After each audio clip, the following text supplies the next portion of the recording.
국토부 장관한테 보고를 하면 전국에 있는 것들이 다 보고가 돼서 이때 국토부 장관은 물론 이때 기본계획이 만들어졌을 때에 도시기본계획, 그다음 국토기본계획의 틀이 잡혀 있겠죠. 그 틀에 잡힌 거대로 이제 이 광역시장들이 했겠지만 국토계획 잡힌 거랑 무시할 수도 있잖아요. 무시한지 안 했는지를 여기서 보는 거죠. 그래서 국토계획의 전체적인 흐름을 보고 거기에 흐름에 맞는 건지. 그런데 이런 모든 것들은 거의 사실 행정계획이기 때문에 민간인들한테는 어떤 구속력이 없어요. 구속력이 없다는 뜻이 뭐냐면 행위 제한력이 없다는 뜻이에요. 그래서 행위에 대해서 어떤 뭐 건축 행위를 제한한다든가 이런 행위까지는 거치지 않고요.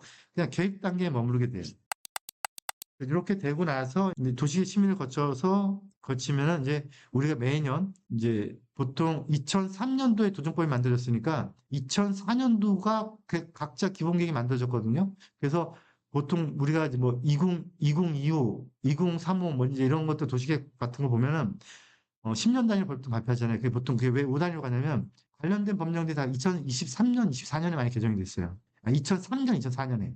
그 전까지 이제 국토계획밖에 없다가 도시정비법이 2003년도에 만들어졌거든요. 2003년도에 만들어지면서 국토계획의 체계화가 잡혔고 생활권계획이라는 것도 이제 그 이후에 만들어지면서 그러면서 이제 도시기본, 재개발 기본계획이 2004년도에 서울시가 처음 만들어졌고요. 그러면 이제 10년이니까 2014년, 2024년 이렇게 계속 10년 단위로 가는 건데 5년마다 검토를 하거든요. 그래서 19년, 뭐 29년 이제 또 5년마다 또 검토하면서 조금씩 들어가고 있었다가 갑자기 이제 재정비 촉진법, 그다음에 서울시 지역균형 발전 지원 조례, 뭐 뉴타운 이런 게 생기면서 이제 신속통합기 뭐 이런 게 생기면서 막 들어오기 시작을 했죠. 그 막 들어오게 된 계기는 뭐냐면 요 주민 제한 때문에 그래요. 요 주민 제한.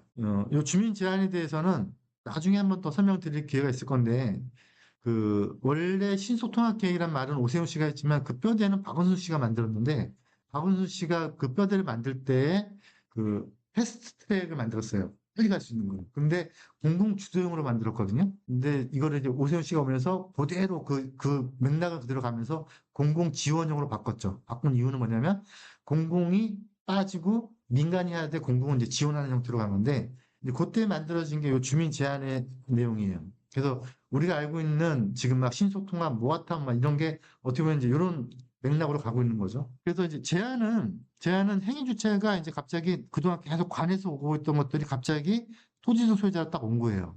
그래서 제한이 온 거지만 여기서 말하는 제한은 무슨 내용이냐면 야 너희들 이거 반드시 해줘 이게 아니에요. 네, 뭐죠? 이 제한이란 말이 뭐죠? 제한해 줬으면 좋겠다라는 표현인 거죠. 그래서 이거는 안 들어줘도 그만이에요. 그래서 요 정비계획 위반 제한에 어떤 요건들이 있는데 그 요건들 사실 중요하지 않아요. 물론 그 요건이 맞아야지 제한할 수 있지만 요건에 맞아서 제한해도 리젝 당할 수 있는 거예요. 그러면 이제 검토해서 위반이 되는 경우가 있고요. 이제 그게 아니면은 이제 그 기본계획부터 밟고 올라와야 되는 거죠. 앞부분에 보여드렸던 기본계획부터 밟고 올라오는 게 이제 10년 단위, 5년 단위 검토인데 그게 이제 갑자기 막 중간에 막 이렇게 치고 들어온 게 뭐라 그랬죠 제가? 지정비 촉진법에 의한 뭐 신속통합기 막 이렇게 막 치고 들어오는 게 되는 거죠. 근데 정비구역이 지정이 되면 이때부터 이제 행위 제한이 걸려요. 그래서 이제 국토계획법에서는 이제 도시계획의 차원에서는 이제 도시 기본계획이라는 게 있고 그다음에 요게 도시 기본계획이 관리계획이라는 걸로 넘어오는데 기본계획은 행정청들의 행정 행위들을 단속하는 플랜 짜기 계획이고 관리계획은 이제부터 행위 제한을 걸리는 민간한테 사적 제한을 거는 거죠. 그래서 구역 지정부터는 이제 사적 제한이 걸리기 시작을 하는 거예요.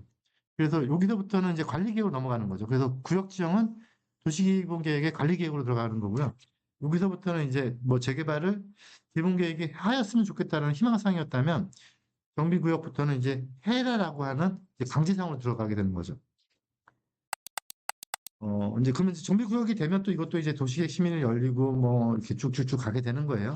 그렇게 되고 나서 이제 시행 단계로 들어가요. 이제 시행 단계로 들어갔다는 뜻은 이제 누가 이제 나타나게 되는 거죠? 네? 이제 토지등 소유자가 나타나게 되는 거죠. 그 전까지는 관이었고 이제 토지등 소유자가 이제 짠 나타나게 되는 거죠. 그래서 이제 추진위원회를 구성이 돼요. 추진위원회 구성은 솔직히 저는 이거는 이 법이 처음 만들어진 게 2003년인데 이 법 만들어졌을 때 입법 예고 떴을 때 제가 이건 되게 바보 발상이다. 조합장을 하려고 서로 노력하는 과정에서 요 전 단계로 추진위원회 만드니까 요 사람들끼리 지금 다 해먹으려고 하니까 요거를 법제화시키는 게 추진위원회거든요. 예, 그러니까 요 전 단계가 생길 수밖에 없는 거죠, 또. 바보 발상 맞죠? 예, 그래서 추진준비위원회라는 게 만들어진 거죠. 그러면 또 이 논리대로라면 추진준비위원회도 또 법정단체가 돼야 돼요. 네, 이건 네, 법 만드시는 분들이 바보 발상을 해요. 나중에 또 이것도 하나하나 공부를 하게 될 테지만 추진위원회부터는 이거는 법정단체라기보다 이건 승인이라고 표현하거든요. 승인? 그러니까 조합은 인간이라는 표현을 쓰는데 얘는 승인이라는 표현을 써요. 그래서 대표성을 쥐어줬다는 생각은 이건 없어요. 그러니까 이 지역을 이 주민들을 내가 대표하고 있는 건 아닌 거죠. 이 법이 제가 아까 말씀드렸던 2003년도에 지금 처음 만들어진 법이에요. 그러면 2003년도에 추진위원회가 만들어지면은 거기에 나중에 쭉 흘러가서 조합까지 가겠죠, 그죠? 그죠? 그럼 이제 추진위원회가 만들어지려면 몇 분의 몇이 동의해야겠죠. 네, 이게 2분의 1이거든요. 과반수인데 조금 넘어야 돼요. 과반수 이상이 돼야 되는데 그러면 요거를 뭐라 불러야 돼요? 조합이 결성이 안 됐잖아요. 그럼 이건 조합이 아니죠. 그럼 이걸 뭐라 불러야 돼요? 요 분모를. 이걸 토지 등 소유자라 불러야 되죠. 그죠? 이 토지 등 소유자가 추진위원회 결성을 하고 다시 이 토지 등 소유자가 분모로 간 다음에 왜 4분의 3이 되면 이 조합이 결성되는 거잖아요. 그럼 이거 4분의 3 동의한 사람들은 요게 이제 조합원이 되는 거죠. 그죠? 이 개념 잡히셨죠? 그런데 요 법이 2003년도에 만들어졌는데 요 법이 만들어지면서 야 이제부터는 조합이 결성된 다음에 시공사 선정해. 뭐 그랬다가 나중에는 뭐 사업시 인가 받은 다음에 시공사 선정해.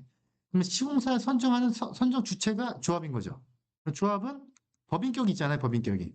네, 법인격이 있으니까 대표성 기구가 있으니까 대표성 기구가 있으니까 이 사람들의 어떤 힘의 권한이 조합으로 났고 조합이 그 권한을 가지고 시공사를 선정을 해서 도장을 찍을 수 있는 거잖아요.